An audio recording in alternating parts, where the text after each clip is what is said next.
A lot of people ask me, should I put my money into a 401k or an IRA? How much should I save for that? And is that a good strategy, et cetera? And it's full of complex rules to follow. Michael Saylor would describe that as the matrix.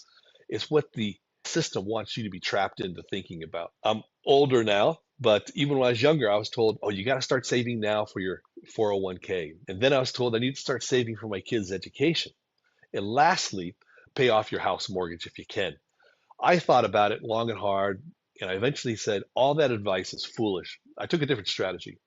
Instead, I took all my money and paid off my mortgage because my mortgage had a very high interest rate. So I paid that off. And once I paid that off, then I made sure I had money for my kids' schooling. So by the time they went to college, I had the money they needed so that neither of them had to pay for their college education.